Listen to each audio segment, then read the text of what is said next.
Nation, we are back. Let's get it.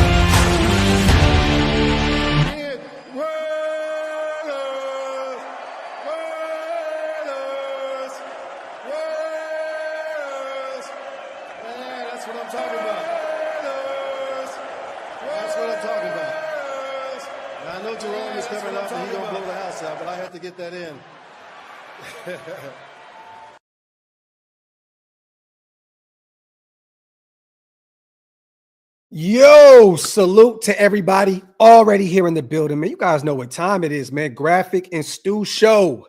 About to bring my brother on. He is backstage right now. Just want to say salute to the greatest chat in YouTube history. As always, we appreciate every single one of you guys for pulling up today on this beautiful Tuesday morning, Tuesday afternoon, wherever it is you are. Make sure you guys wipe them feet. We don't care what channel you're on, whether you're on Stu's or mine. Just get them thumbs up, you guys, and make sure you also hit that subscribe button. Also, salute to our proud sponsors over at BetUS. You guys, this show is powered by BetUS. Head over there and get 150% bonus on your first deposit, 125% bonus on your next 2 deposits, all while using promo code YouTube150, up to $2,000, fastest payouts in the industry. Make sure to go over to BetUS with this live stream is powered by, and tell them that Graphk Raider sent you. Today, we get our brother's opinion, his takes on all this craziness that happened in Tampa Bay. Without further ado, man, we have our brother, our resident Raider, Stuart Schweiger, man. What's up, bro? Hey, man, what's good? Hey, I'm bringing the energy today. I know you've been Yeah. I'm still bouncing back, man, but we're here, bro. Work got to be done. You already know. I was gonna say, yeah, the eyes a little bloody. Man, dog, it's been a tough few weeks, man. But hey, we're good. Hey, man, I was just telling you behind the scenes, man. The chat, I need y'all to let me know. Am I tripping? Because Stu's beard looks extra crispy today. It looks extra crispy today. I don't know what it is. I know I haven't cut my shit. Maybe it's because mine looks terrible. But Stu's looks absolutely luxurious. I have to put that out. Well, what we talked about. I was awarded. It's been a 2.5-year process, and I did it all on my own. I'm pretty happy about that. Yeah. The filing and all the stuff that goes with it, the Social Security disability. So now my kids and my wife and everything, they're done. I mean, I can ride off into the sunset and know that everything is good. And see, now I'm going to say this because I'm your brother and I love you and your family. Everybody, just because he's good, don't hit him up for shit. You ain't got it, okay? No. Family first. Hey. We're not doing that. So, but once again, man. No takes. No, I guess it's been 2 weeks, right? Yeah. We were going to do our show last week. I know you got under the weather a little bit. And actually, I told you behind the scenes, I was like, thank God you canceled because, bro, I was in the bed for 3 days after that, like straight consecutive days. I couldn't even move, man. So, hey, bro, it's good to see you in good spirits, seeing that you're okay. Like I said before, I'm bouncing back slowly but surely, man. But we got a game to talk about. And before we do that, let's talk about some updated Purdue news because we know for those who are watching on Stu's channel, my guy is a former Purdue guy, current Purdue guy, lives out there. I'm in it. Loves the Boilermakers, former Purdue great. What's going on out there, man? Well, I want to revert back though to why I missed last week. So, my dad's from South Dakota, from Pierce, South Dakota, the capital, and my grandma still lives out there. She's 94. Recently, we put her into it's not like a hospital, but it's like a transitional home. Yep. So my dad's oldest sister, Charlene, lives out there. My cousin Lindsay lives out there, and my my other aunt Angela came in from. She's a professor at Wyoming and Washington State. Nice. So sorry, no. Yeah, Wyoming. So it was really cool. So me and Alex, we jumped in the car. We were on the phone for like 3 hours that night. You know, that helped us out. Before I knew it, there was only like another 3 hours of the trip, dude. Yeah. So it was about a 12-hour trip. And we found it. And here's something for people.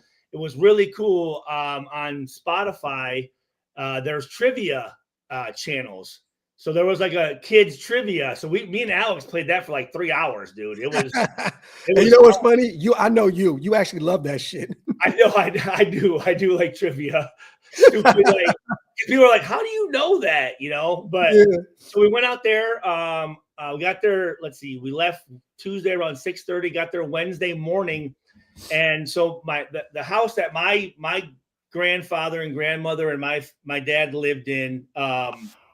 They're selling it, right? So they're going through everything. And so I had a chance to go in there, and me and Alex from about 6:30 till about noon, we went in there and I mean, I have old letters. I have my grandfather's Korean War uniform. I have tools of his. There's this clock that I remember seeing when I was little and always staring at it. I got that. I got my grandfather's chair. Nice. So it was really cool. And then we had a chance to go visit with my grandmother for about 4 hours. Nice. Juanita. And she is 94 and she's sharp as a tack, but she tries to play it up a little bit, right? Like we got in there.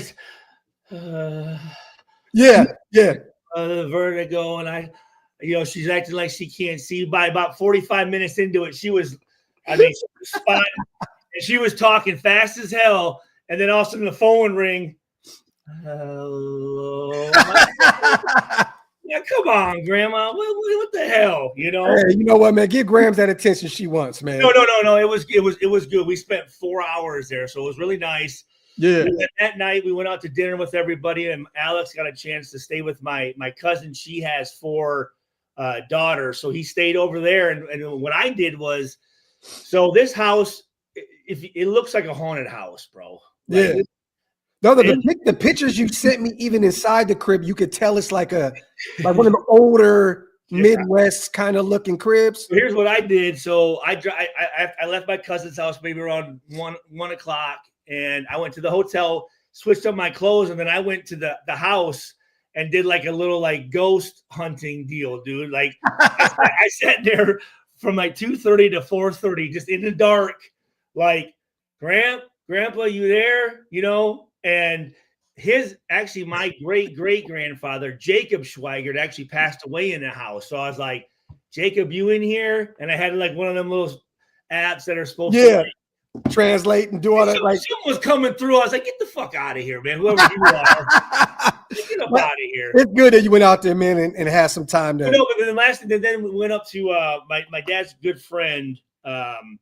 He owns 13,000 acres in Aberdeen, South Dakota, which is northern South Dakota. And that's when you saw the pheasants that we shot. The first day we shot 30. The second day we shot 29, and they're wild. It's not like a sanctuary or anything like that. And Alex was he had his, like the shotgun shells, and he'd hand them to me, and then he'd go up and grab the pheasants and wring their neck, you know. And when we were cleaning them, he was chopping their heads off and shit. Hey, I could tell when Alex was like, yo, remember he was like, yo, Graph, hey, look at this Lego thing that I'm building. And the way he did it, like, he's so precise though. Like, he's so like I could tell that he was probably locked in. He was good. And then he got a chance on Sunday. He got a chance to shoot a little 22 with a silencer on it, and he actually hit 2 beer cans with it. So it was cool. So we got back on Monday, and that's when I was cooked. Yeah. Real quick, salute to her. I just wanted to get. Sorry, go ahead. No. You're good, brother. You're good. Hey, man, this is your show. We just living in it. Still looking crispy because he's whooping life's challenges. Keep crushing it, brother. We love you, man. Salute to Hug. Thank you. I appreciate that, Hug D's, and I'll be honest with you, man. Right now, it's probably I would say the last probably couple months have been the best months of my life, dude. I swear to God. Hey, bro, and hey, count your blessings, brother. And it just seems to like keep everything's rolling, dude. Yeah. Rolling. I mean, I got a chance to go 3 times up to see my nephew. Got a chance to visit with you. Yeah. In Cincinnati, Johnny Morant, and then actually, so Johnny Morant's coming in town this weekend. Oh, bro, we got to do a show, all of us together. We will. But get this, right? So I'm like, well, let me see if Purdue's playing. Well, Purdue's playing in Indianapolis basketball. Obviously. Yeah. They have like a little, it's called a crossroads tournament. They're playing Texas A&M, and then Butler's playing Wisconsin. But I said, fuck it, dude. I went and like, I got $1,000 tickets. Like, we're like, you're going to see us on TV. And I was talking to Johnny before I got on here. I'm like, I want us to get kicked out. I want people to see us getting kicked out of the game. Now, if you get anywhere near where you were on your way to at the Bengals game, I can see that happening, bro. I told you guys on one of our last shows, it was so funny. Like, play by play, Stu started getting closer and closer and closer to being like, hey, let's fight all these motherfuckers, man. You know what I mean? So it's hilarious. But hey, man, that's great because what's the basketball team look like? They look pretty good right now. They're 8th right now. They're not. I mean, they made it to the championship last year, but we lost. Yeah. You know, the 7-3 guy. But and he's cooking. He's cooking with Memphis right now too. Oh no, he's doing good. So we just hired our new head coach and from UNLV. He was a head coach at UNLV. I think that's a great pickup. I'm pretty excited. And here's the deal. So I'm going through the roster, you know, or his coaching staff to see, hey, who I know. Dude, their strength coach is Jeff Fish, who was the strength coach of the Raiders when I was there. And I just talked to Jeff. He hasn't gotten a call yet, but I'm pretty sure usually coaches take their strength coach with them. Yeah. So this will be huge to have someone like Fish. A Raider guy in the building at Purdue. Yeah. It's crazy, man. So, like, I'm super, super, super pumped. Have you talked to Greg Olsen yet about the situation, about how he feels about Purdue yet, or no? I know you talked to him prior about Greg Olsen. My bad. Greg Olsen. Yes. Oh no, I haven't talked to Greg Olsen. And you know, so he was in Tampa with John Gruden and Mark Davis. And there's a team that they're really might have a shot at. Well, I guess I haven't looked lately if that position's been filled yet with the team. I told you, right? Yes, I know. I know personally, but which I think would be great. I think it would be awesome to get John Gruden back in the NFL. Yeah, definitely, man. And real quick, I love because Hammer's in the building. Salute to our brother Hammer. It looks like Bill Belichick is getting closer and closer and closer to potentially locking down that North Carolina job at the collegiate level. What do you feel about that? Because is that a situation where he may bring on, some former guys, maybe even Josh McDaniels ends up being an offensive coordinator out there?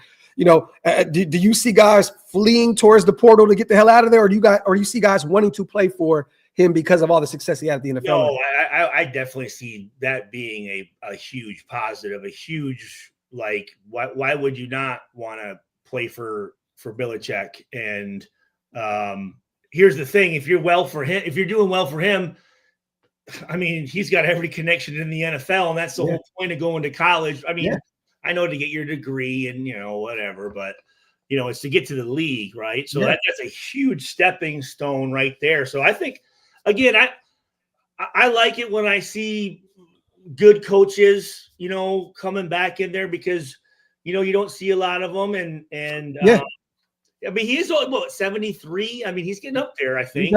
He's up there. But, hey, the most successful NFL head coach of all time. So, if you're a kid and you're trying to get to the next level, and you're going to a school like North Carolina, where is it a school that kind of flies under the radar year in and year out, and they have a ton of talent that comes out every year. I mean, this year they have Hampton, one of the better running backs in the country, that has kind of been just kind of under the radar. He could be the number 2 guy off the board in terms of running backs. Well, I want to say this about Purdue. Another thing that I'm super excited about is this revenue sharing. Teams.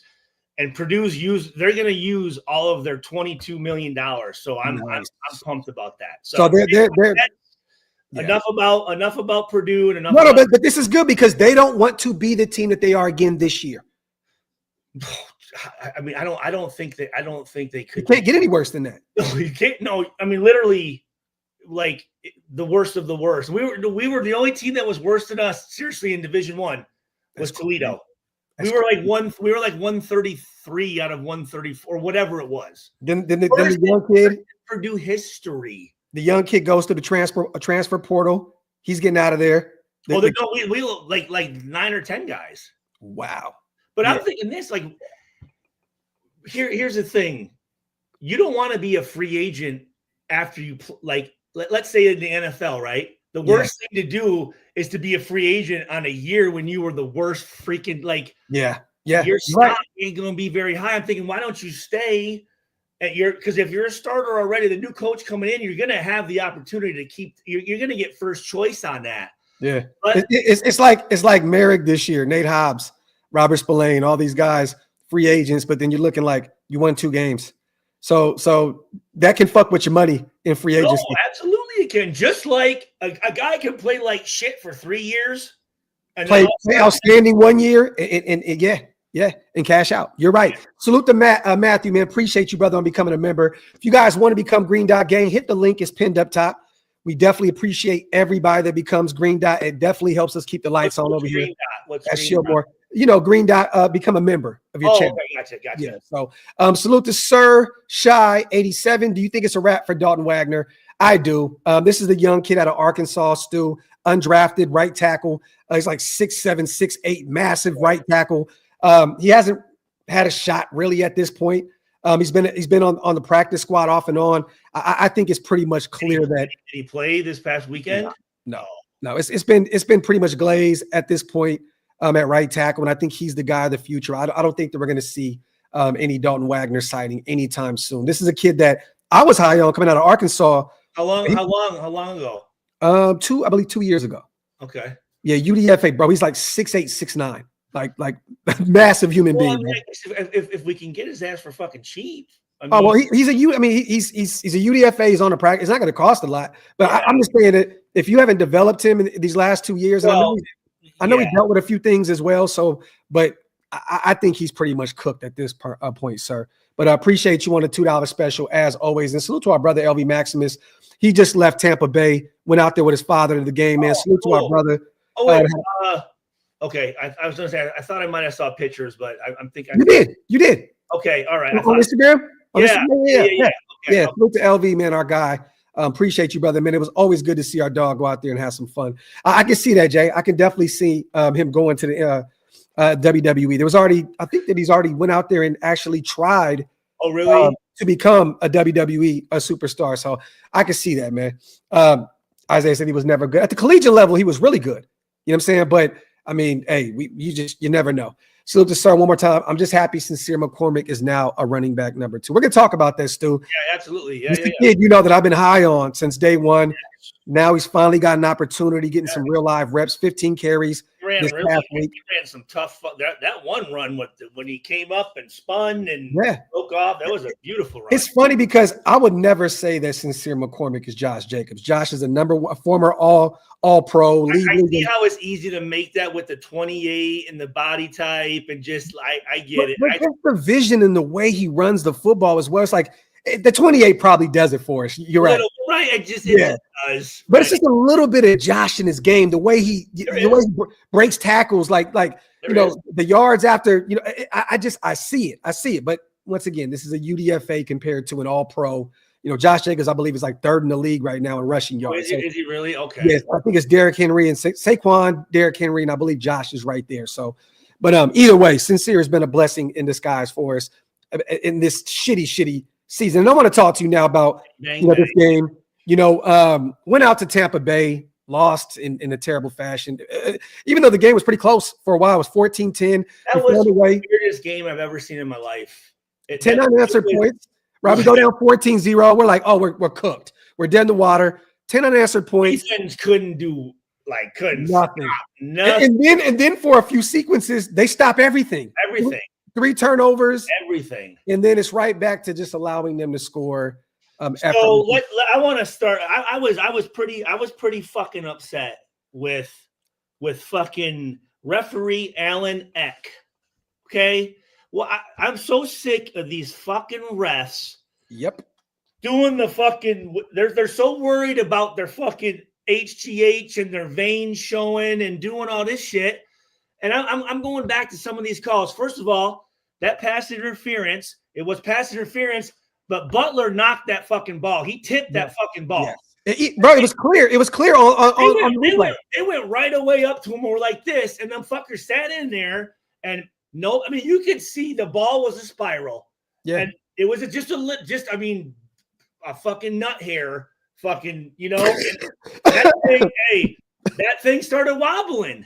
Hey, but ball. Hey, what do they say in basketball, Stu? Ball don't lie, because what happened on the next play? Oh yeah, we had a pick, right? Jack Jones in the end zone. Yeah. So but you're right. That was a terrible call. They played the replay numerous times. It was clear cut. I want to say this, okay, and we'll get on Aiden O'Connell, but I want to say this: how was that not a fucking penalty, bro? Clear. And here's the deal: that Allen Eck was fucking right there, right in front of him. Yep. Ran up to him and didn't, dude. I'm thinking because Aiden threw it. It was like 1, 2, and then that fat piece of shit pushed him. Yeah. I mean, can't see one of my favorite defensive tackles in that draft, but yeah, no, that was terrible. I mean, you're gonna push a dude in his back. See, I thought it was whiplash initially, Stu. I was like, maybe he got a back injury from that. I didn't know it was his knee. Well, I see what. Yeah, it kind of like that because he was relaxed. Yeah, and then I think it buckled on him, and he landed on it as well, but it didn't look that bad. You know what I mean? I'm like, okay.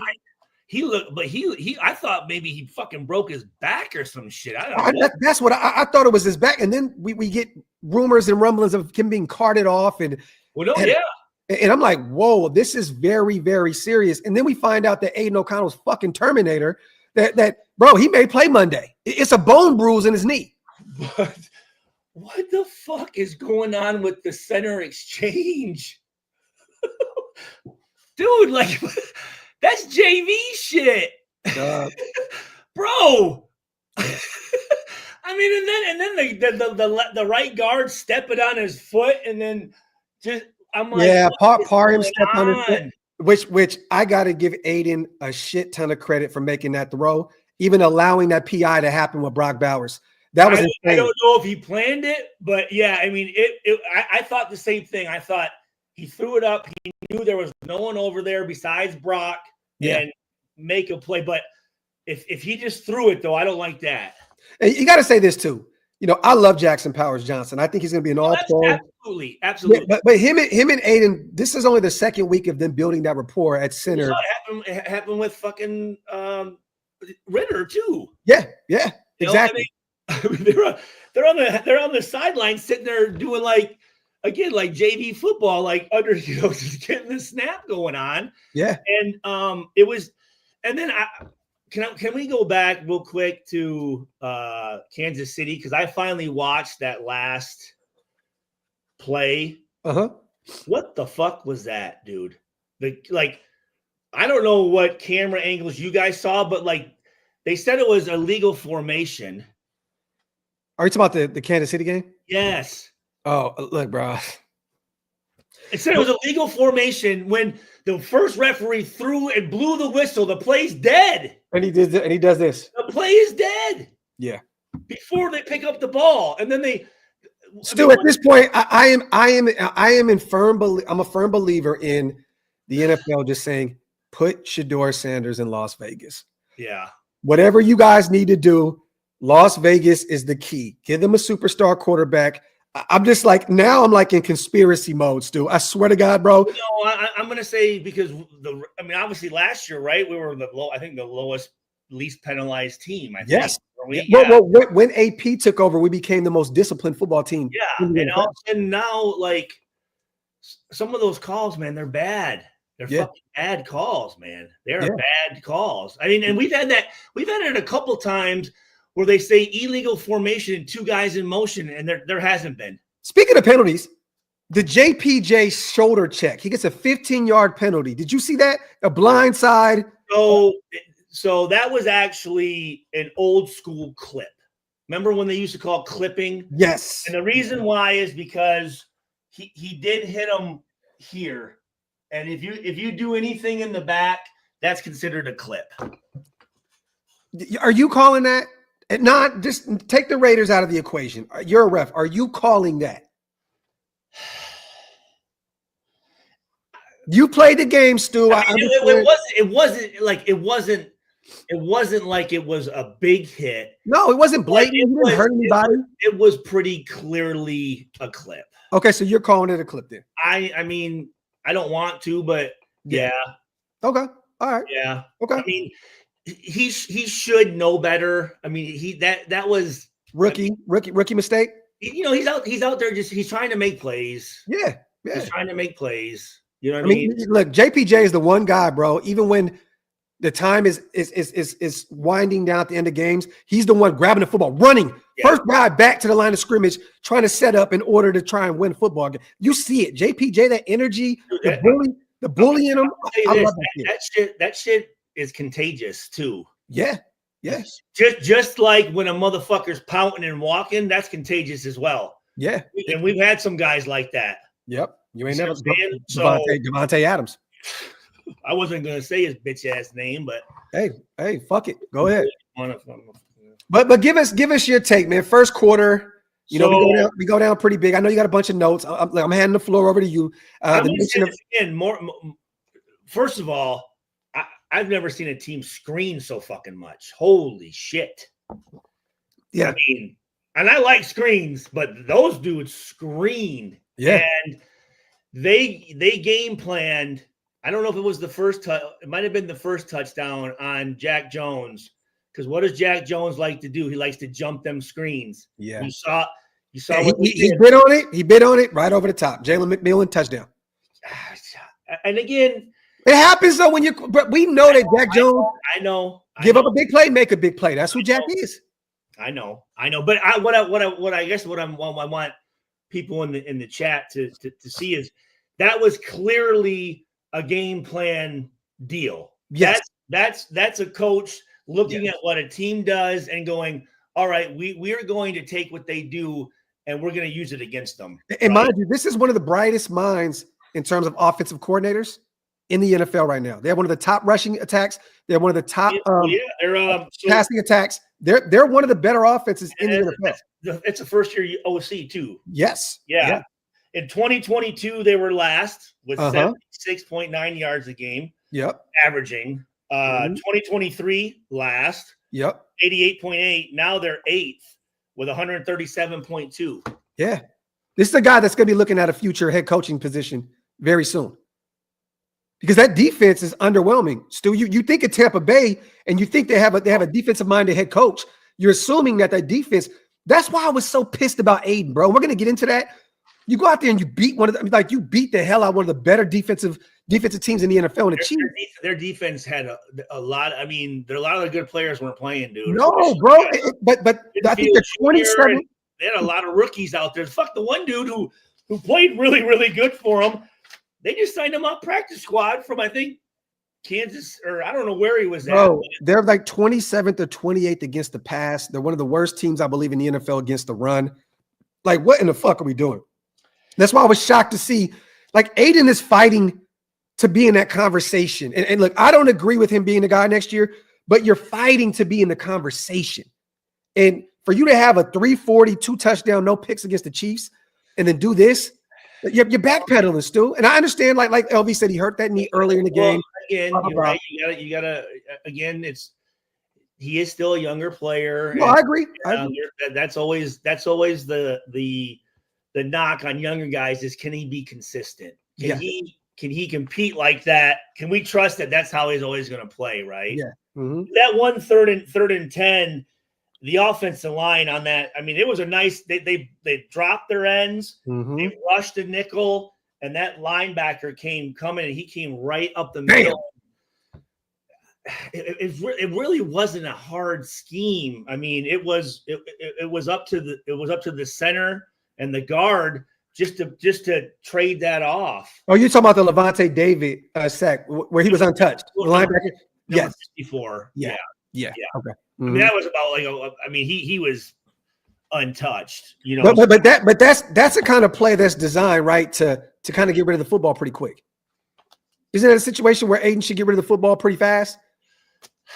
I mean, if you see it, I guess if you see it, I mean, he may think that they're shit. We've run this play in practice. We've blocked it. So yeah, I know he's blitzing. You know, I mean, he probably called it out, but they just some miscommunication. You know. So, but again, Morag had some great pass breakups on those screens. Yep. I wanted to say that it was in the first quarter where he's coming in and he recognized because I know exactly what the guy didn't block him, right? So he don't know, or was that there was another, but you know what I'm saying? He could have just kept on going. Instead, he recognized what the play was. And later on, I think 44 did the same thing. Yes. Where he's coming, and all of a sudden that tackle goes right by him, and he's like, oh, shit, nuh-uh.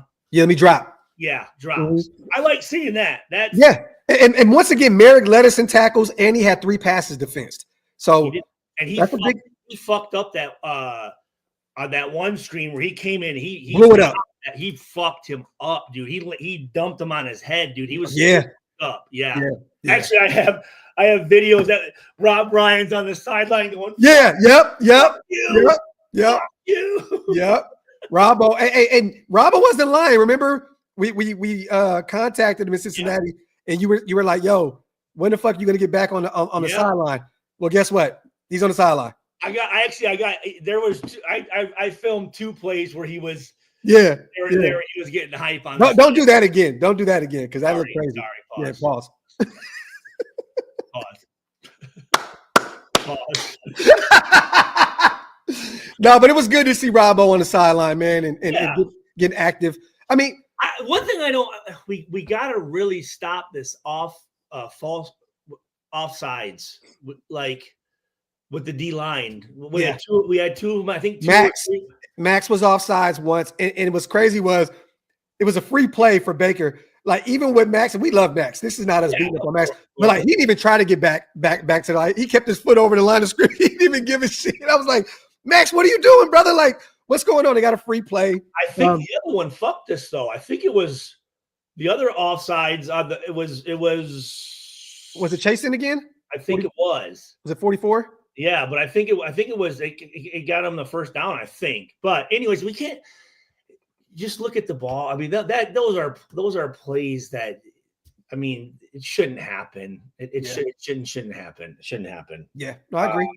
So I said in the second quarter, Chase on great play. I said, oh yeah, this was it. Was supposed to rush, but great play recognition on the screen. Yep.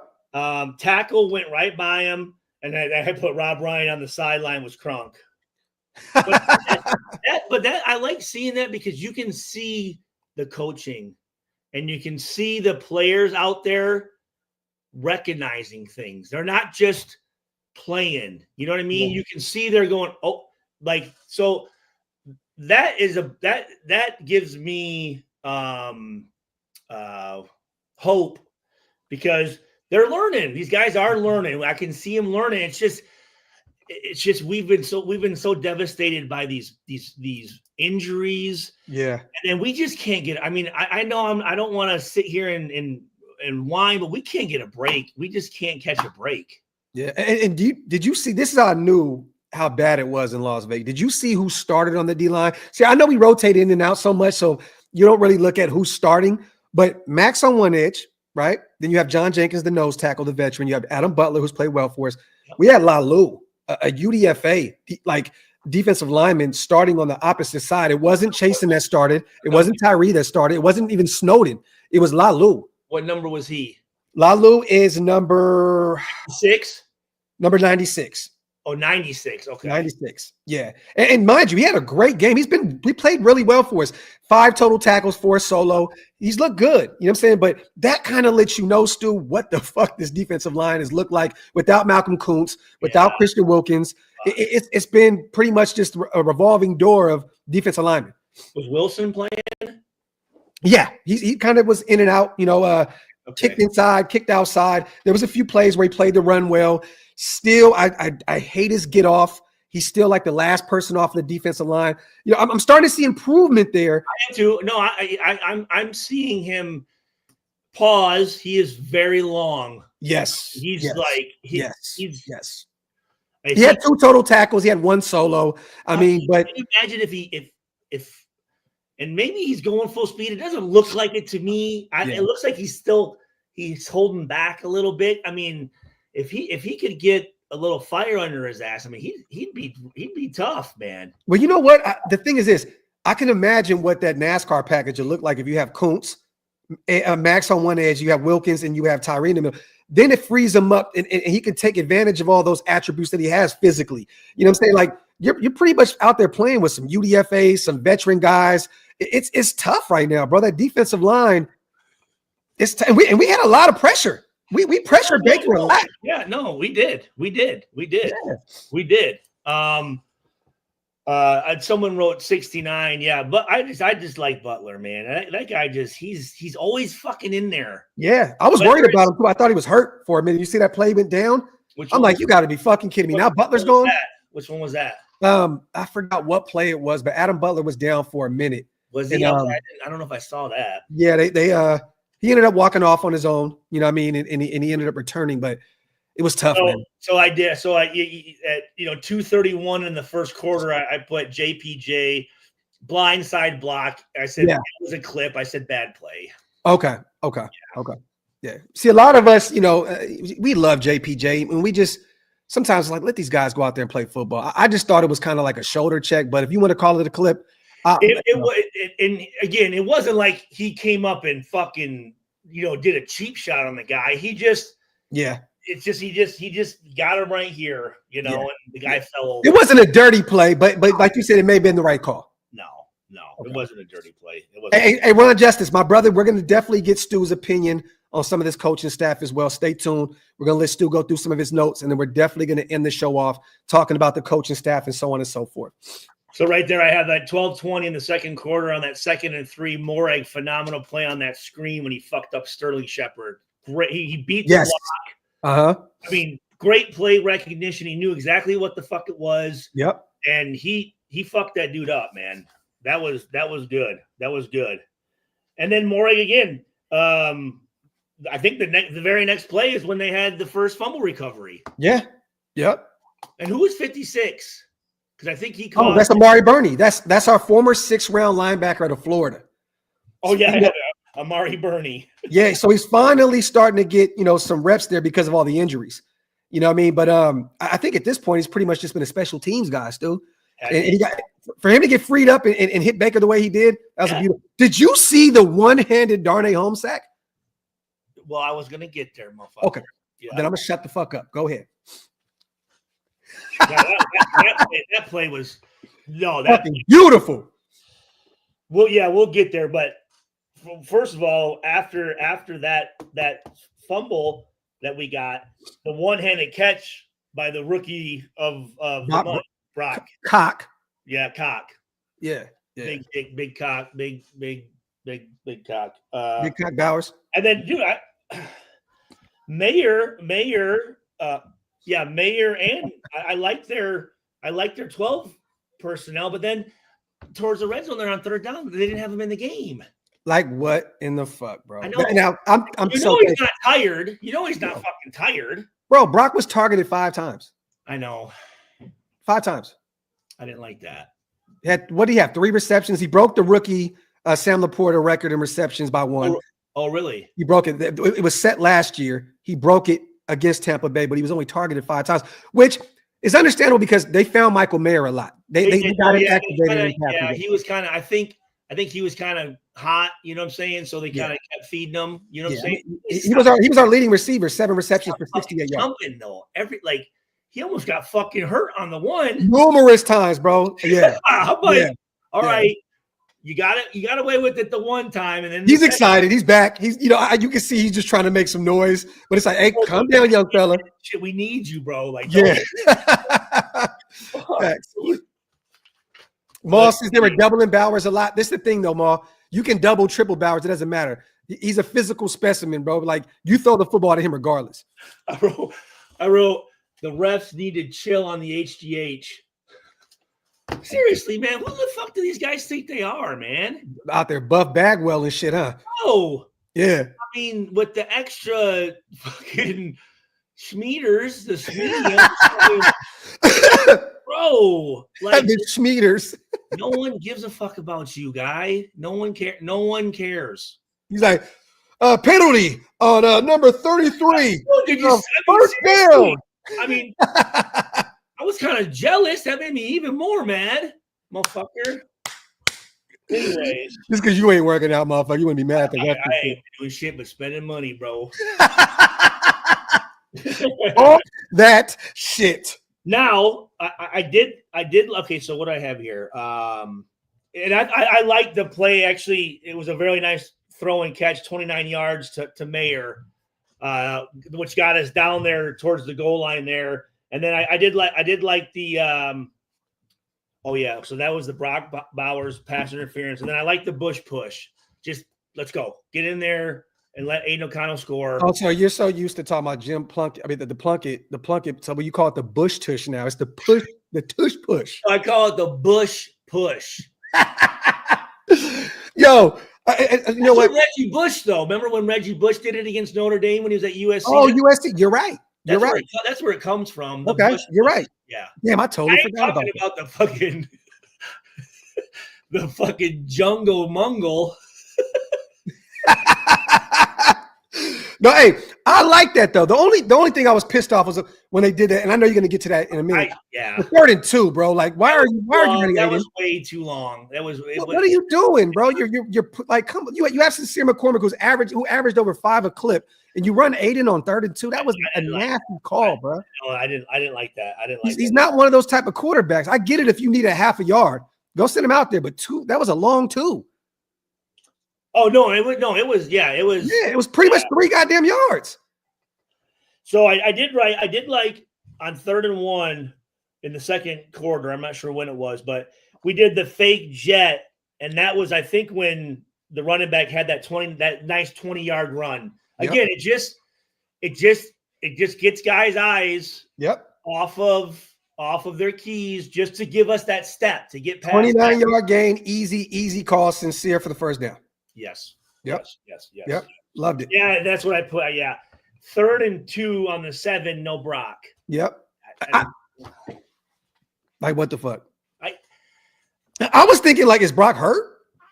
I mean, I don't. I don't know. But yeah. So that it was a tip. We already talked about that. Let's see. Where are you at? You still? Oh, here it is. Here it is. Yeah, here it is. So this would be with 2:35 on the Raiders 48. Great rush to beat the running back 44 and one-hand sack by Baker. Or no, by Darnay Holmes on Baker Mayfield. That was unbelievable. Bro, phenomenal, dog. I mean, and mind you, and we watched Baker. He was slippery that entire game. Oh, yeah. Max almost got to him a few times. See, people don't realize that Baker, man, he's built. He's a build. He got some build on him. He's compact too. Yeah, he's like a little short, thick mother. Yeah, little fucking choder. You know what I mean? But to see him like slip out of that Max Crosby potential for Darnay Holmes to go out there and one-hand choke slam him, bro, I was like, wow, this that was impressive, man. I will say this, like. There were a lot of, working on your hands is really important. I made a lot of just holding on. Yeah. Hold on. Yeah. You know what I mean? Mm-hmm.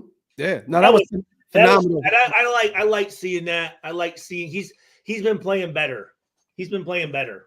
Yeah. No, definitely. We beat up Darnay a lot. You know, he's made a lot of mistakes this year, and rightfully so, because Nate Hobbs is the starting nickel. He's hurt right now. We expect a lot of the Darnay. I completely forgot about Nate Hobbs. But he's our best downfield tackler. I didn't even. He's out for the season, so that's why Darnay is getting so many reps right now. Once again, another guy on the defense side of the ball that's down and out for the rest of the tone setter on the defense too. In Nate Hobbs, he's arguably, probably besides Crosby, probably the best tackler on the defense. Oh, yeah, absolutely, clear. I'd say he's better than Crosby, to be honest with you. But tackling wise, yeah. Oh yeah, I think I would agree with you. Facts. Salute to 24, my dog. I appreciate you, that brother. Interception though, after the pass interference, the interception was caused because by Jenkins with that great fucking rush he had. Mm-hmm. He motherfucking dude. John Jenkins does not get enough credit for what he has done these past few years with the Raiders. Too, and he's out and there. He's like 35, 36 years old. I mean, Stu, this guy was contemplating retirement 2 years ago before he ended up signing with us. You know, this is a guy that's up there in age, and he showed. Where did he play college ball at? I know he came over from Miami, played for the Dolphins. Let me see. Played for the Bears, played for the Dolphins. I want to see what college did he go to? Probably like Auburn or something. He went to Mississippi Gulf Coast, and then he transferred to Georgia, 2011 and 2012. Or something then, I bet. Yeah. So there you go. But Jake has been a really good nose for us. I think we move on and we get younger at that position in the offseason. But I can't be mad about the addition of John Jenkins. He's been a tone setter for that defense, especially in the run game. Now, you know, one thing we've always kind of been complaining about is us coming out after halftime. Yeah. Right. Yeah. But I mean, I don't know. Then I think we threw an interception on this. Didn't we? Is this the first interception or was it a fumble? But at one point, it was 11 rushes, 3 passes, 59 yards. We had taken 9 minutes and 11 seconds off the clock. Yeah. Oh, that's what it was. Didn't score. It was 2 guys in motion. I said my fucking ass. That was not. It was not. And then the next play. So we were driving, had that penalty, and then that's when he threw the interception to the rookie. It looked like to me that almost Brock was going to do like a pivot route and come back in, but he stopped. You know what I'm saying? Because the way that he kind of turned out and then came like this, Still, one of those routes. I think this was a case of Aiden getting the jitters, making a bad throw, and thinking that I'm not like. No, I know you're not. No, I know you're not. I'm just stating it. That was a bad pass, but Aiden knows how great Brock is, and thought if anybody can do it, Brock can do it. But that was a bad turnover. But again, that was the start. That was the end right there. That's what changed the entire momentum of that game, was throwing that pick right there in the red zone. I think it was only second down. Yeah. Nasty. Yeah. Change the trajectory of the game. We had an opportunity there to go up, I believe, and really make some noise. But then defense comes out, and that's when Chason had the fucking unbelievable interception. Yeah. Pass breakup and caught that bitch. Bro, hey, Chason has to come back. We have to bring him back. He has been, outside of a few boneheaded penalties, that he's had this season, bro. He has played phenomenal. I think he had the one face mask and then maybe an offsides. I mean, few of those, I believe. Few offsides this season, but Chason has been a blessing in disguise. That's one of the better Tom Telesco pickups in free agency for sure. I just meant that son of a bitch was like, goddamn, that fucker was huge, dog. Chason? What the fuck, bro? Nation, I don't think you guys understand. We're on the sidelines in Cincinnati, and we're looking at Ritter and Chason. We're like, and mind you guys, Stu is like 6'3", 6'4". Yeah. We're looking at these motherfuckers like, holy shit. That motherfucker Chason, bro, like, yeah, he looked like a machine. He looked like, which is kind of hard to believe, like a bigger thicker Isaiah Ikejuba, and Ikejuba was the fucking like, yeah. That dude was he's intimidating. I'll tell you that. Real quick before you get back and salute to Jose. Yo, Stu was thinking about random players from the past, like whatever happened to that safety number 30. It was a pleasure taking a picture with you and Woodson. Jose was there with us at Barcode for the draft. Hell yeah. So salute to Jose, man. Thank you, Jose. And that I like seeing that 30 out there again. Because really, Holmes. Because really, yeah. they did a thing of like most famous Raiders with 30, and Mark Van Egan and me are kind of the. I mean, yeah. there wasn't a whole lot of people rocking 30. You know what I'm saying? Not at all. Shit, I let the kid eat. Fuck. Salute to the GOATs real quick. Also, Hug and also David Zahn, my brothers, man. Appreciate you guys so much gifting 10 memberships. Salute to everybody new in Green Dot Gang. If you missed out on those 10, hit the link if you want to become a member. Once again, it helps us keep the lights on over here. We are over here getting a Stu's story time with Stu breakdown of this Tampa Bay game. Oh, yeah. Hey, Jalen Richard as well, Primos. Yes. Number 30, running back. Third down back for us. I remember him. Phenomenal blocker. Yeah, but you're right, though. You're right, though. Yeah. Back. Yeah. Mm-hmm. Yep. Mm-hmm. I like this too, real quick. I wanted to mention this to you. I like that Eric brought this back up. DCAM, man, DeCameron Richardson, he played Mike Evans really well. No, he did. He did. Like you know, he's kind of had a baptism by fire this season as a rookie getting thrown into the fire, but you see why he was drafted to where he was. Like the kid is like big body, 6'3", big body right now, correct? Yes. Yeah. Yes. Okay. And no, he looked good out there, man. Again, where's he out of again? Mississippi State. Oh, that's God, I knew that. Yep. Yeah. Yeah. I mean, I've been happy with his play. You know what I mean? I mean, again, honestly, if you think about, I mean, guys that are making these plays, I mean, Brock Bowers a rookie, Mayer really a guy that's getting to get essentially a rookie. Yeah. Meyer, a guy that's really coming in his own. I mean, the other receivers, number 11. Tucker. I mean, the running backs. Yeah, Sincere McCormick. The offensive linemen. Yeah. And you look at our, as far as our DBs go, Jack Young, Isaiah, Jacorian Bennett Young. Yeah. I mean, Isaiah was a fucking free agent, Yeah, UDFA out of USC. Yeah, I mean, so it's. I'm not making excuses because they're professionals and shit. That shit happens, but there's a reason why this season it's in the toilet right now. It just didn't work. It's just it's just one of those seasons where it just didn't fucking work. And I hate to say it, but I think it all started with motherfucking sorry ass Devontae. Yeah. But you know what though? I want to ask you this because I don't think enough people are talking about this in the nation. In the offseason, man, we really, and I like some of these young guys. I do. We have to upgrade that linebacker room. Like 100,000%. You know what I mean? The middle of the field is completely open every single fucking play. I love Spill, but Spill we know this. He's more of a downhill linebacker, thumper in the ground game. He can give you some production in coverage. Divine Diablo's not the answer. We're not going to find him. God rest his soul. We need a Thomas Howard.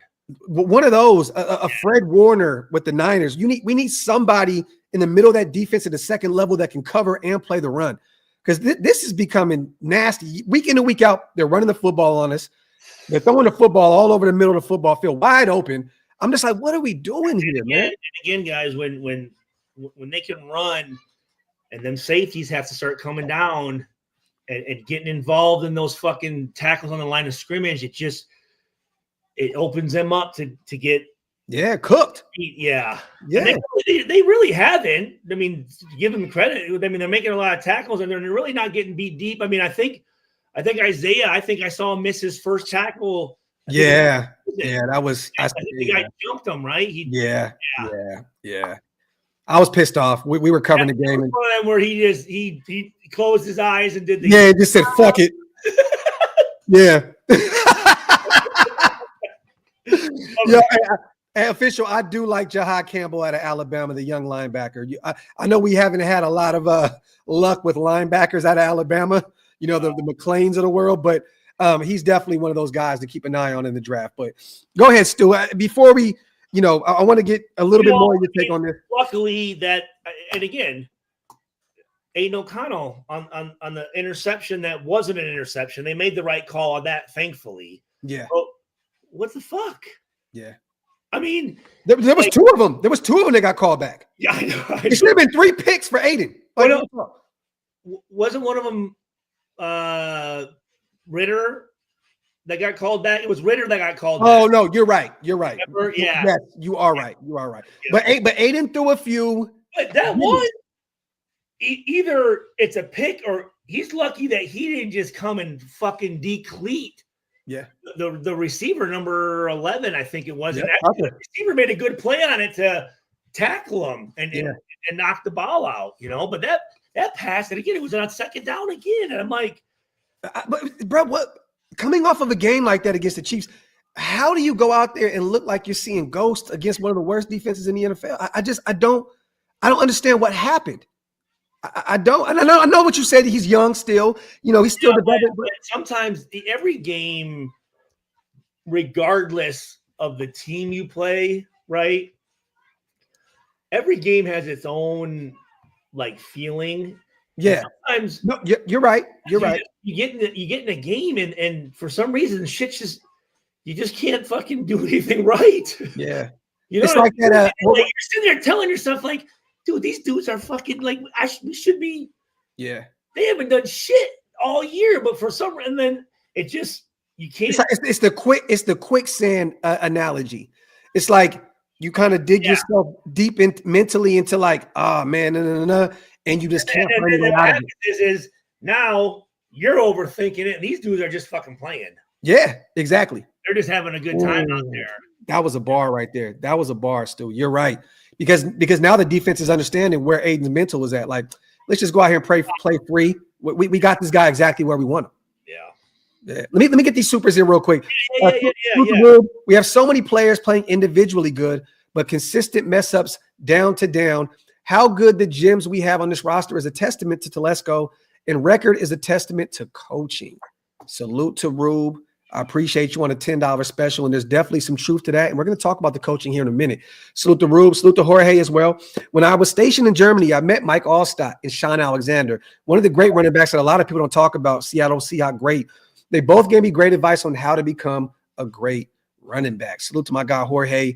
This is a guy that sent me some of his tape, and I sent it over to Paul. I talked to Jorge. I think I sent your tape to him. I think I sent his tape to you as well. Jorge, didn't we? I think I talked to him. Okay, but I know I sent his tape over to Paul as well. Okay, my free NFL agent partner. Yeah. Yeah, but salute to him also. Real quick, you guys, let me get this read in real fast before we get back to the shit. Once again, salute to our proud sponsors over at BetUS, you guys. This live stream is powered by BetUS. Make sure to head over there and get 150% bonus on your first deposit, 125% bonus on your next 2 deposits, all while using promo code U2150, the fastest payouts in the industry, up to $2,000. You do not want to miss out on this offer. Go over there, tell them the Graphk Raiders sent you. Salute once again to our proud sponsors over at BetUS. This live stream is powered by BetUS. Let's get back to the Aiden O'Connell talk, man. Go ahead. I need to know what happened because wait, where were we at? Well, we were talking about the pick that should have been, and the refs called it back, and then I just so far, the 3 quarterbacks that we've had have all been good for one of those. What the fucks? Yeah, Ritter's done it every game too. Well, let me ask you this then. And then he'll fucking shink, and just fucking throwing darts, slicing between 5 or 6 guys, and then also. Let me ask you this: what was your take? And I know you're a Norv guy, but I know you call it how you see it. How did you think that the scheme? What do you think the philosophy on the offense about? How would you rate that? What do you think Scott Turner and Norv were thinking in terms of calling this game against the Tampa Bay Buccaneers defense? I was fine. I was fine with it. I mean, I think we had, I think we had the right calls. We just,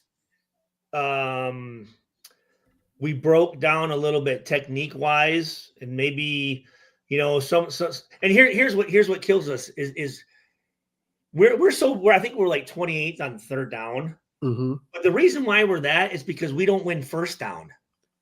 We have a penalty. We have fucking, and then also now it's third and fucking long, man. Like we're just out of you're just out of your playbook. You don't even get a chance to, because then you're just doing the draw, the screen, let's just get 5 yards. Let's not make anything worse. You don't get a chance to get in your playbook. But still, when you're down, when you fight back 10 unanswered points, it's 14-10. We get the ball back after the half. Why don't you get back to what's working, which was the ground attack? We only ran the football 25 times. Sincere McCormick only had 15 carries. He averaged 5.2 a clip. He has 78 yards.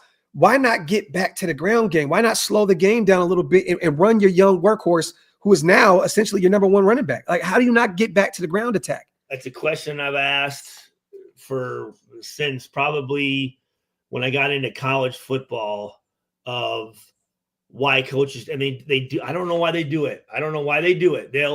Things will work, and it's like they almost sit there and they go, well, you know what? I know that we can do this, but let's see if we can try this. It's just, I don't know why they do it. I don't know why they just don't. I mean, I can understand it if Brock has over 100 yards and 10, 12 catches. Then it's like, keep feeding the hot hand. Yeah. Like we couldn't pass the football like that. Brock was out of the game, 5 targets, 3 catches. Like at this point, run the fucking football. Well, and then when I was listening to you and Wasted last night, I couldn't, because I was upset that they didn't utilize Meyer more. But then he actually had he had over 100 yards, or no, he had 7 catches on 10 targets. He has 67 yards. Okay. I didn't realize he was targeted that much. Yeah, he was the most targeted receiver. I don't think, but that wasn't until the fourth quarter, I think, or he did get a few. I think Ritter looked at him a few times there when the game was kind of in the hand. That one fucking, I don't know what quarterback threw it to the sideline there where. That was Aiden. That was Aiden for Tucker. Are you talking about when AP threw the red flag out, the challenge flag? No, not that one. Not that one. That was a bad challenge. See, but I understood why he did it. He was looking for some momentum. Yeah, you have 3 timeouts. Essentially, it's the first half. You're just trying to get lucky at this point. Let me see what I can get. I understand, but it was a bad one. But I don't want to beat up AP for every single decision that he makes. I'm not beating up AP. I got to assume there's somebody on the fucking staff. That's their job. Is every play, hey, it should be challenged, and that was pretty easy to fucking. I mean, Matt Sheldon. He's the one up top, game management coordinator. He's the guy that AP leans on heavily. So that was bad by him. Then that was bad by him. Mm-hmm. The play that I was talking about was where they threw it to Meyer right on the sideline, and he fucking took off. And yes, juking. I mean, it was a hell. Yeah. I think that was Ritter. Was that Ritter? Might have been Ritter. That was late in the game, I believe, right? That was the 20-yard game from Dakota. Yeah. That was Ritter. It was Ritter. Yeah. Mm-hmm. Here's another thing. These fucking announcers, man. I just talk. The whole game, I'm trying to ignore them, right? And I'm just like, it's like a fucking this, and then at the end of the game, it was this fucking just pissed me off. And then when I found out who said it, I'm like, so this was, there's 8 minutes to go in the third quarter. Okay, it's 3rd and 4, and I think Aiden was still in at this point. Throws a great pass to Brock Bowers for 25 yards. Mm-hmm. And the announcer says, well, he said, that's kind of too little, too late. And I'm thinking, we're down by, I think, 10. Uh-huh. There's 8 minutes to go in the third quarter, and you're telling me that that's too little, too late? What the fuck? Yeah. Well, it was Adam Archuleta. And I'm like, makes sense. I'm going, dude, these guys, and then nothing like a DD Kinkum Balala on the sideline reporter. I mean, what are we doing, man? You know what, Stu? I think that I'm over it. Back in the day when we watched football, we had the greatest announcers in the world. Half of them were fucking drunk. They're smoking cigarettes. It was fucking awesome. Yeah. That's I don't. Yeah. Because here's the thing. When and there are some girls that are very good, women that are very good. Definitely. And there's some guys that are very good, but most of the guys you can tell it's a fucking script. Yeah. You know what I mean? They're stick to the script. You're pretty much reading a teleprompter. They're sitting there in their hotel room going over what they're going to say rather than going off of telling what you're seeing in front of you. Yeah. Mm-hmm. But I couldn't believe that. I'm thinking, too little, too late for the Raiders. We're down by 10 with 8 minutes to go in the third quarter. Yeah. I can see who wants to win this fucking game. Yeah. Or who's supposed to win this game, I guess, maybe. Mm-hmm. Yeah. You know what I'm saying? That shit makes me kind of wonder, like, why would you say that? Yeah. You know that's why a lot of people now tune into these watch parties, whether it's us or anybody else. Like, people rather just see people call it how they see it. And it's nasty, man. I've had a million people reach out to me and say, thank you guys. And here's the other thing. How long were they going to sit there and show that number fucking 7 and talk about him when he wasn't even in the game? Oh, Bucky Irvin went out with a back injury. Yeah, they were talking about him pretty much the entire. Yeah. Oh, right. He kept showing. I'm like, yeah. Hey guys, there's actually guys fucking playing that, their families might want to see those guys. What the fuck? Fuck Bucky Rogers, whatever his fucking name is. Bucky Irvin. Hey, I want to ask you this because we didn't talk about it yet. The field goal in the red zone that AP decided on kicking there instead of trying to go get the 7 points. What was your? I'm okay with it. Okay, because I was pissed because realistically that puts us behind by 8, right? So we're still essentially back down by a touchdown and a 2-point conversion. I looked at it like this. We've been struggling in the red zone to score points, touchdowns, anyways, right? Mm-hmm. Our defense had been playing good. Shit, let's get the points. Let's at least because here's the defense. It's a whole different mindset. So let's say they don't get it right. The defense goes out there. The defense fuck. It's draining on the defense. But now they're going, oh shit, we're only down a touchdown and a 2 point. So it gets you kind of fired up at least to get those points when you can get those fucking points. So you weren't mad that he took the points? I wasn't. I'm sure everyone else was probably pretty upset about that. Because, look, the thing is this: we have nothing to lose at this point. Go get the 7. Like that. That's why I was pissed. I'm like, AP. Yeah, I get that you're playing, but like the offense is struggling. But let's say this. Let's say we do go for it. They don't get it. You're gonna be upset with that too, though. I want it because, to be honest, too, I'm already in that mindset. I'm already in that mindset. No, look, I'm already in the mindset of. You wouldn't be upset. I'm already in the mindset of. Get that motherfucker, get the points. But I'm in that mindset already of we're going to lose a shit ton of games. We already looking forward to next year. We're going to go. At least let these guys go out there and try and play ball. I don't know why. You may never get in the red zone again with the way the offense was struggling. Just try and get the 7 because I don't expect this offense to go back down and score a touchdown and put up 2 points. Like there's no way. But the defense had been causing turnovers the most of the season. Who knows? They could have got another one and got right back. You're right, but it was a tale of 2 stories. Remember at the beginning of the game, we're like, this defense looks like straight dog shit, right? Well, and again, and here's the deal though: the announcers almost brainwashed us. Like they made it seem a lot worse than what it was. To be honest with you, and I bought into like that. I don't like that. I don't fucking like that.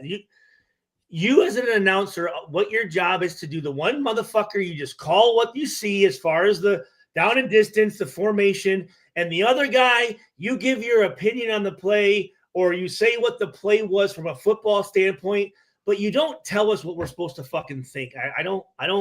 They can't. This is oh my God, because people are gonna hear that and they're gonna listen to it, and right away they're gonna fucking. They're gonna think that this is, oh my God, there's just nothing. It's like, shut the fuck up. Yeah. Fucking Archuleta. I mean, I like Archuleta. I've met him. I like Archuleta, but he's a little fucking, he's arrogant, I mean, still, but this, man, in this world, and I'm talking about the football world, we know most people they carry that weird arrogance about themselves, and we're just like, he was the last white guy DB drafted in the first round. So I mean,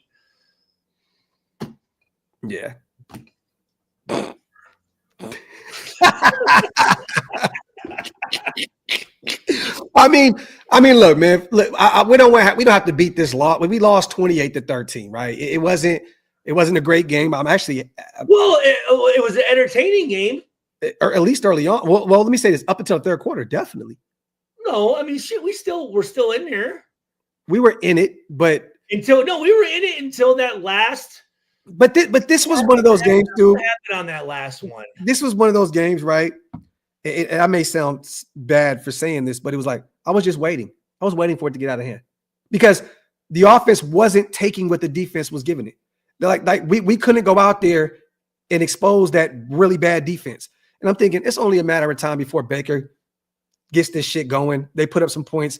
And once again, 28 points. You think with 3 turnovers, how the fuck did he go out there and put 28 points? Oh, and really that last one was bullshit. Really only 21. And I think they were averaging like 27, 20, 28 points a game, right? I mean, they're a high potent offense. Yeah. Yeah. So Giovanni, I don't know. Again, I don't know who everyone's to blame, obviously, right? Mm-hmm. I just don't know. I don't know how much of it falls on AP. Obviously, he's the head coach, but I don't know. I don't know. I wouldn't say he sucks. I mean, I don't. Stu is one of the only people in the nation right now that says run it back, bring AP back. I remember you saying, bring somebody back. I still believe that. Yeah. Yes. I mean, you said that we need some continuity at the in that coaching staff. I believe that again. Really, because if you think about it, he's just now getting into a year of coaching. Right? Pretty much right at that point. Right now, right, would be his first year. Yeah. And think about how much you learn from year 1 to 2, game 1 to 2. Right, I think 21 games, I believe now, somewhere around there. I think we give him that. I think we give him that opportunity to let him. Again, he hasn't been there. He hasn't had a chance to do too much. But if you have an opportunity to get an upgrade at the head coaching position, do you do it? Who would it be? I don't know who that would be. Let's just say if it was Vrabel, right, former coach of the year. You. Okay, so a former coach of the year is not an upgrade over. You do not want Vrabel. He is a fucking asshole. Okay, no, I love this. Why is that? He's just. I told you that Vrabel story, didn't I? Well, first of all, he's from Ohio State. Oh, okay. Well, now. Well, no. In 2005, remember when we played New England on the Thursday night kickoff game, right? Mm-hmm. And again, it's safe punt. And it's like, it's almost like halftime or whatever. And safe punt, the defense stays out there and you punt it, the guy fair catches it. And, I'm just kind of going down and I hear like someone like this. And I'm like, what the fuck? And he comes and he tries to fucking lay me out. And I Olayed his ass. And I'm like, Mike, what the fuck are you doing? He's like, fuck you, Stu, you piece of shit, bitch. Fuck you. I'm like, I don't even know. I've never met you. I don't even know what you're doing. Like, what is this right now? Is it a Purdue, Ohio State thing? Is it? Teddy Bruschi? Teddy Bruschi? Mm-hmm. Yeah, he was like, he had his stupid fucking face like this. And I'm like, fuck you, motherfuckers. So fuck Vrabel. So it's personal. Well, obviously it should be if I have that, Yeah. Fuck. But I'm talking about in terms of coaching, a guy that had the best team in the AFC in 2020. I'll tell you this. I remember, I don't know, it was in a playoff game maybe 2 years ago. I think they were playing maybe Cincinnati, maybe. It's about Tennessee. I think, yeah. And it was the game they lost. They like went for 2 for no fucking reason and didn't get it. Mm-hmm. It was the stupidest fucking thing ever. They didn't even need to do it. And that cost them the game. I said, you got to be fucking shitting me. Well, let me ask you this. And this is a long shot. If the Raiders get an opportunity to get Ben Johnson, do they do it? I don't know. Who is that? That's the offensive coordinator for the Detroit Lions. Oh.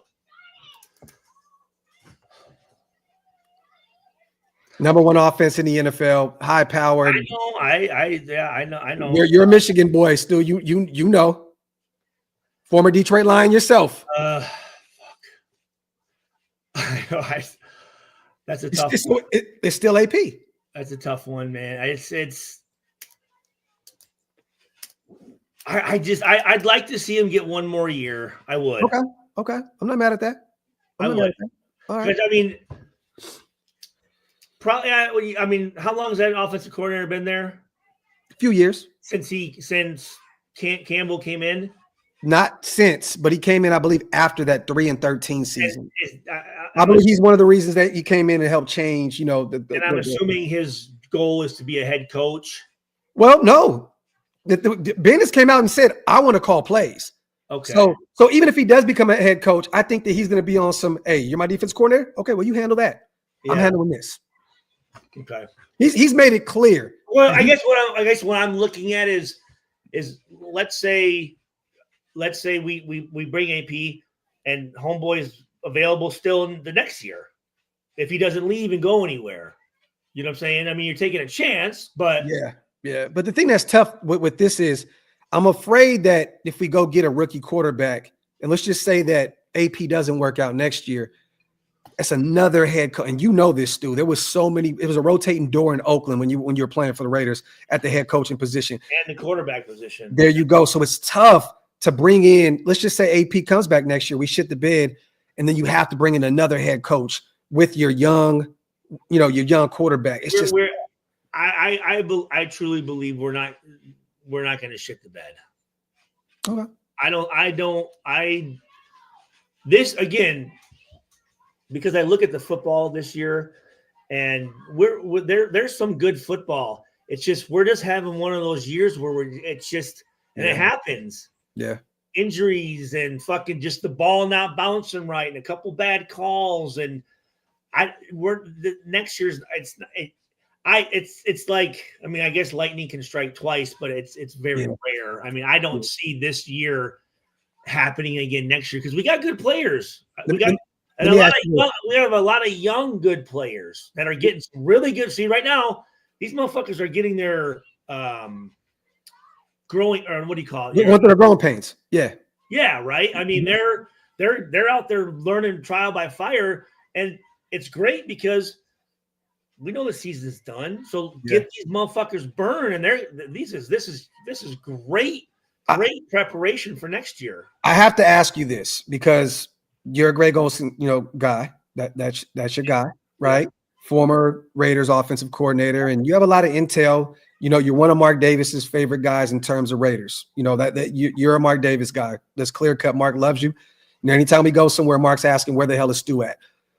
If you're flying the wall in that room in Tampa, Mark Davis is there, Gruden, and do you think that Mark can help himself for a third time, Stu? Do you think that there's any way possible that he just looks at Gruden and says, "Leave that Barstool job and come back over here where it all started"? Do you think there's no way? There's no way. I mean, I don't want to say there's no way, but that's never been done before, has it? Third time. I've seen Art Shell get a second shot and shit the bed. I've seen the Gruden situation when he was out. I think we were 5-3. We were in the thick of things when Gruden, that situation came out. We ended up going on bullshit. Yeah, we ended up going on a run at the end of the season to clear it up and find a way to get into the playoffs. But I'm worried that Mark may. If because you already told that and I think that we all can kind of sense this, that Gruden wants back in the league. I mean, yes, absolutely he does. Yeah. So I think the NFL needs him. To be honest with you, I want to see him back. Powerful voice. I want to see him back. Great football mind. I just think that you can't give him all the power in the world because he finds ways to. If Gruden goes somewhere, he needs a real general manager that's going to tell him no. Let me do my job. You do your job. I don't think that's going to happen. I don't know. But I think that's why he won't get another job because you think maybe as he's getting older, he might be slowing down, but that motherfucker's ramping up right now. Yeah. Actually, there's a video I saw where someone said something about something that AP did, and Gruden goes, "What'd he do?" I don't know. Did you see that? Or wait, what was it? There was something I saw on maybe I don't know if the people in the chat saw it, but there was a clip I saw where they asked Gruden a question, and I thought it was about something AP did or something, and he's like, "What'd he do?" Like he was like saying, Gruden? like what the fuck? I gotta look that up. I don't know. It came up real quick. I was laughing, dude. It was funny as shit. It was funny as hell. They said it's on Barstool. I'm gonna go look that up. Is it? Okay. Salute to Jorge as well. Gruden would be a great QB coach. Telesco. Okay, something about Telesco draft. Okay. And Jorge, Gruden would never, ever not be a head coach. Like he wouldn't be a quarterback coach. He would never be an offensive coordinator. That man wants to. He'll be the quarterback coach, but he'll also be the fucking head coach and the offensive coordinator and the general manager. Like Gruden's not giving that up, and he's making a shit ton of money now just to have fun on Barstool Sports and do his YouTube shit. So, I think. But here's the thing: a coach, coaches, man, they want to coach. Like you think, we like this. It's fun for us. Yeah.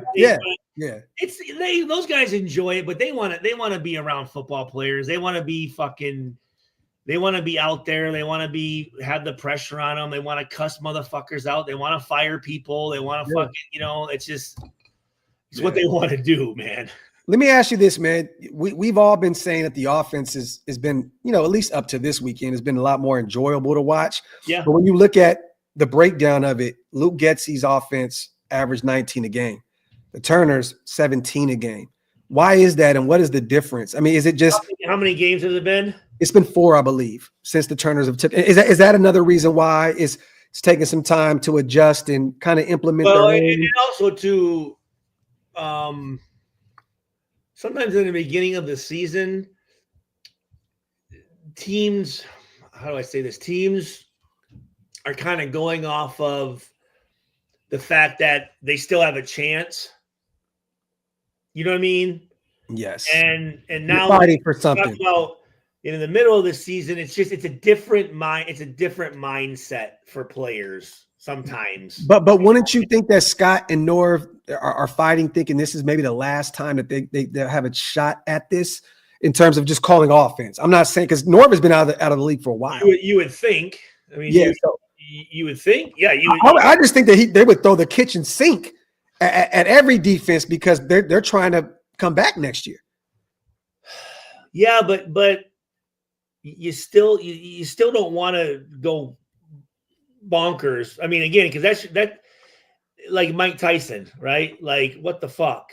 Now you look at Turner, and then also they start doing shit that's out of pocket, and then that's what people remember them for is doing this fucking gimmicky shit. You know what I'm saying? So, I mean, you say it's your last call, but remember your last call. How do you want to be remembered? Do you want to be remembered for doing what you've done always, or do you want to start fucking all of a sudden doing shit that you're not used to doing? I got one final question. I want, we talk a lot behind the scenes, but 9 inches. You're a liar. So pause. I'd ask you. So I know, you don't do these when you were in the league, you weren't in the general manager's office. You weren't listening to conversations about the so-called tanking experience, right? Like, do you believe that is really a thing in the NFL? Do you believe right now that potentially AP, because there's a lot of talk of AP's in on this and he has another year, he's not worried about it. Do you believe that is really a thing? Because the players aren't going to give up. You know that. I will say this, and again, I played with AP in New York. I have a ton of respect for him as a player, as a coach. Mm-hmm. But that motherfucker is cool breeze, bro. Yeah. Like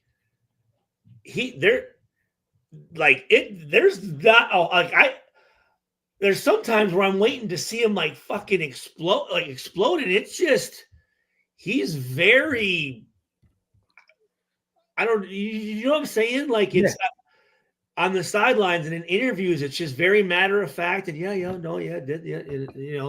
and but you're alluding to the fact that maybe he understands the assignment. Yes. Okay. Now, like you said, Players, absolutely not. Players, absolutely. When they're out there, they're out there. Now, yeah. You might have some guys go out there and decide, yeah, you know what, I'm gonna business decisions. Yeah, I'm gonna fucking, get the fucking, Yeah. Rod, fucking yeah. But I'm telling you, with the referees and the way that things have come together, and there was some of these calls and things, I'm highly questioning that things are. There's an agenda, and there's something that they want to see, and they'll make it happen. And I was talking with Spicy Raider, and she brought up a good point. She says, Stu, do the referees are they ever held accountable or get interviewed and asked questions? And I said, I've never thought about that, but no, they don't. Yeah, you don't really see that. And they should. Yeah. They fucking should. Well, you know what? There's a reason why they're not. Well, yeah. I mean, if you get what I'm saying, yeah. right? Like, you keep they usually stay away from things until they're retired, and then they start their podcast. Those motherfuckers. I'm telling you, they in a little pack run into a fucking fucking locker room, and they have a little van. They all jump in, and they're the fuck out of there, bro. Yeah.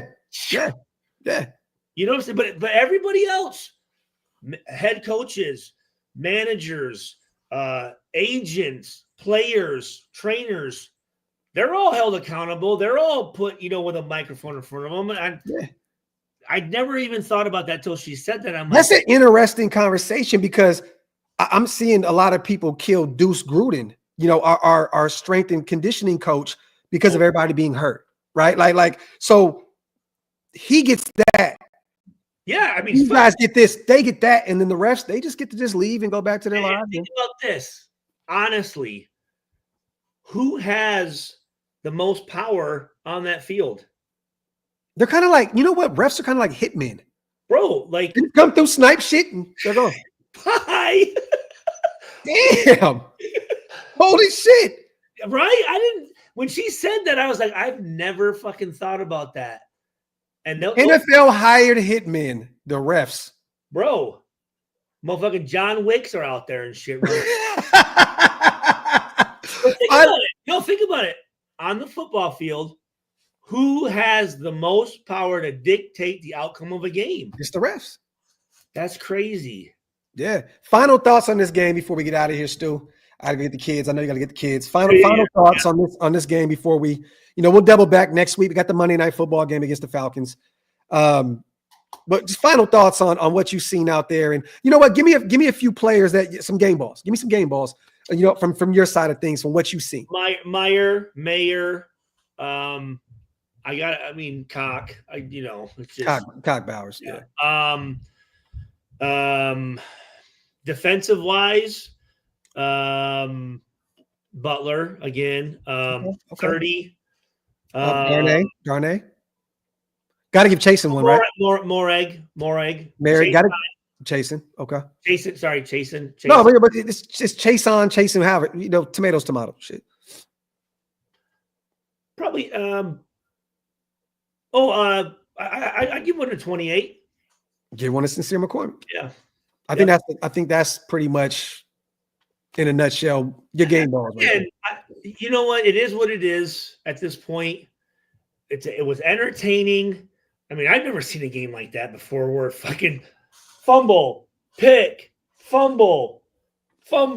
pick. I mean, falling, getting stepped on, fucking, Yeah, bro. And for Brock to even come back for that football, that's what caused that PI. Brock is special, man. Brock is, and if we get this Michael Mayer moving forward. I will say this. So I saw a clip of motherfucking the Kansas City tight end and his brother. Oh, Kelsey and Jason Kelsey. And they were like, dude, Brock Bowers is I'm like, don't talk about our fucking tight end, motherfuckers. Well, what's funny? Kelsey actually, after both games, has went up to Brock and said, that's cool. I mean, that's no, we don't fuck Travis Kelsey anyway, right? but to see him as a future first ballot Hall of Famer going up to Brock and saying, you're the guy, Tony Gonzalez wouldn't do that. I guarantee it. Tony Gonzalez would not go up to Brock Bowers. And I didn't tell you this, bro. You know what's funny? So every time we watch, I think it's Thursday Night Football. So every time Tiff didn't know about you and the Tony thing, so I told her what it was, right? So every time my wife sees, when he's on the Thursday Night Football game, he says, "Hey, that's the Stu guy, right?" Every time I say, "Yeah," she said, he looks like a motherfucker that people think looks good, but he actually don't look good. Like a guy that like girls like, oh my God, he's so attractive, but he's not attractive. I said, it's like there's like a aura around. Yeah. So we always say, when you look at him, you're like, so me and Tim say, we always say, Stu knocked the looks out that motherfucker.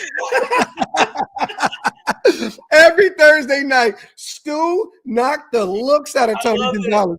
You know what I mean? So I love it. No, man, that's cool though. That I like that when guys talk to the next generation because I mean, think about it. I mean, to Brock Bowers, that's like me looking at Rod Woodson and Charles Woodson and Ed Reed and these guys, and to have them come up and fucking give you props. I mean, that's what that's what you do it for. You want the recognition from guys like that. I mean, Gronk has stated publicly that Brock is going to be better than him. Gronk, he said, I've watched this kid for many years. He can be better than me. Yeah. That says a lot about a future Hall of Famer with Rob Gronkowski, who's won multiple championships. That's big, man. We have one special. Look, Tom Telesco did us a solid this year by getting Brock Bowers, man. I mean, again, I didn't know who the kid was. Hey, and you know what? The great thing is this. Because of him, great offensive coordinators may look at the Raiders and say, I want to coach him. Like, let me go over there to Las Vegas because Brock Bowers is on that roster. We do have weapons. We really do. Michael Mayer, if he continues what he did, I mean, bro, we have it. We got to go find another running back in the draft. We got to fix the quarterback situation, tinker with that O-line a little bit. The thing is, it's crazy as it is. You think about it, it's like without the injuries, even right now, you look like we have some pieces, even without Wilkins out there, Epps out there, and all these other guys. We have some pieces. We just got to put it all together. And again, the difference between a 2-10 team and an 8-4 team could be just a couple points. Yeah, a missed field goal, a bad call, a botched snap. You look at they're Stu, there are plenty of teams that have lost a shit ton of games and only lost by less than one possession. So can you really call them bad team? I mean, they can't finish. You know what I mean? And maybe a lot of that. How are we judged? Right? Players are judged. Did you make the play or did you not? Yeah. And teams are judged by did you win or did you lose? That's fucking at the end of the day, that fucking. It's very simple. It's very fucking black. But you know what? When you've been bad so long, like us, it's just like you got to kind of count the small victories. You know what I mean? Like, at least we got Brock Bowers. Shit. Salute to Q, man, on the way out. Y'all see the video of JPJ throwing Vita Vea is a monster in the middle of that Tampa Bay defense. Oh, I saw that. JPJ is special, bro. Get out the club.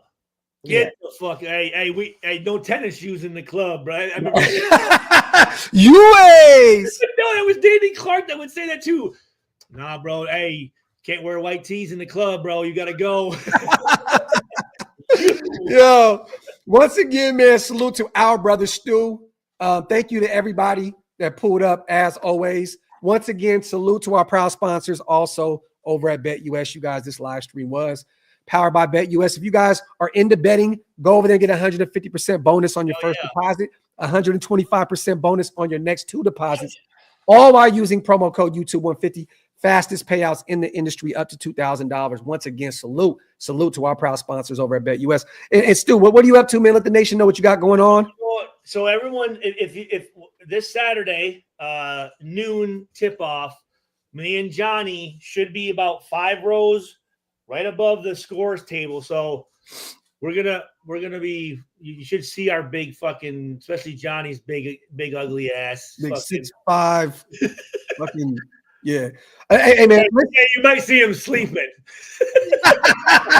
That definitely. But where's Johnny getting out there? He's coming out Friday. Let's do a show Friday night. Friday night. We can. What's that? Let's do a show Friday night. Yeah. No. Absolutely. Absolutely. We'll take some shots and we'll just have. He's been asking about you. Yeah, he sends me some texts. I'm still waiting on him to follow up with his son. For those who don't know, Johnny Moran, former Raider, wide receiver, former Syracuse great. Syracuse, yeah. Very good human being, phenomenal human being. Such a good dude, man. So tap in with us, you guys. Other than that, man, you got anything to say on the way out, Stu? No, that's it. I mean, again, if I don't see you guys, have a good Christmas, you know. Yeah. And yeah, no, I mean, we're getting ready to head out to Sacramento here in about a week and a half or something like that. So we'll be home for a couple weeks. I would say this, just this is kind of a unique time for us because at this point, just go watch the game. Just enjoy the game. You know what I'm saying? Like, there's no pressure. There's no fucking, you know, I mean, we know the season's done. It's over. Right? Yeah. Pick a couple players and just cheer them on, and you know, just try to stay positive. It's not worth it to to lose your shit. Yeah. Fucking punch your kid and shit. Yo, you stupid, bro. Salute to our brother Stu, man. Love you, bro. All right. Yeah. I'll probably call you in a little while, man. All right, brother. All right, man. Salute to the chat, man. Appreciate you guys for pulling up as always. Love y'all. On the way out, man, hit that subscribe button. Also, make sure you wipe them feet, meaning hit them thumbs up. And salute to everybody watching on Twitter, Stu's channel, my channel. We appreciate every single one of you guys. I see a lot of new people tapping in. Run the show back if you didn't get an opportunity to check it out for Stu's take on the Tampa Bay Buccaneers game. Love and appreciate every single one of you guys. I'm out. One.